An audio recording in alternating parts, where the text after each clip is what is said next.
Au large de la capitale des Philippines, un pétrolier battant pavillon philippin et transportant 1,4 million de litres de pétrole industriel a chaviré puis coulé jeudi 25 juillet 2024, ont annoncé les autorités qui s'activent pour éviter une marée noire catastrophique pour le littoral et l'environnement marin.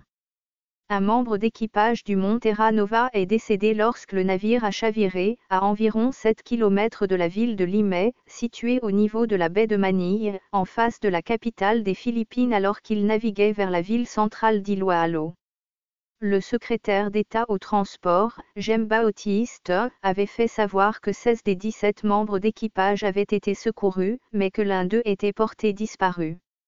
Son corps a été retrouvé jeudi après-midi, après que les sauveteurs eurent passé des heures de recherche dans la mer agitée, ont expliqué les gardes-côtes philippins.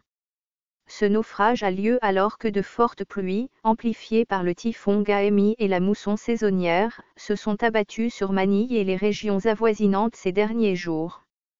Une nappe de pétrole d'une longueur d'environ 3,7 km a été détectée dans cette voie maritime très fréquentée, elle a été entraînée par un fort courant en direction de l'est et du nord-est. Les gardes-côtes philippins ont commencé à appliquer des dispersants dans l'eau, tout en se préparant à déployer des barrières flottantes pour contenir la nappe de pétrole. Un peu plus tôt, M. Balilo avait déclaré que les autorités s'étaient lancées dans une course contre la montre, pour contenir la fuite de pétrole et éviter une marée noire. Il avait estimé que si tout le pétrole contenu dans le pétrolier venait à fuir, il s'agirait de la plus grande marée noire de l'histoire des Philippines.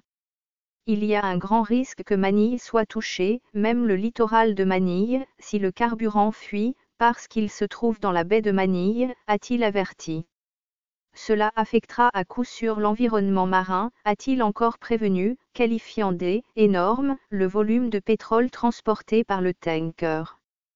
Une photo publiée par les gardes-côtes montre le mont Terra Nova presque entièrement submergé. Le mont Terra Nova a chaviré et a fini par être submergé, ont déclaré les gardes-côtes philippins dans un communiqué. Il s'est depuis enfoncé à 34 mètres sous l'eau, ce qui est très peu profond, selon M. Balilo, et signifie que le siphonnage du pétrole peut être effectué rapidement.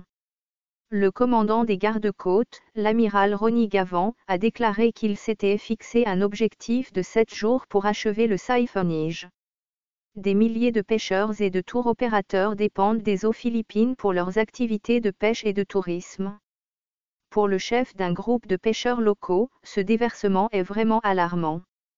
Pendo Icap, président du groupe de pêcheurs de Pamalacaya, a exhorté les autorités à le contenir le plus rapidement possible, les moyens de subsistance de nos pêcheurs dépendent des eaux.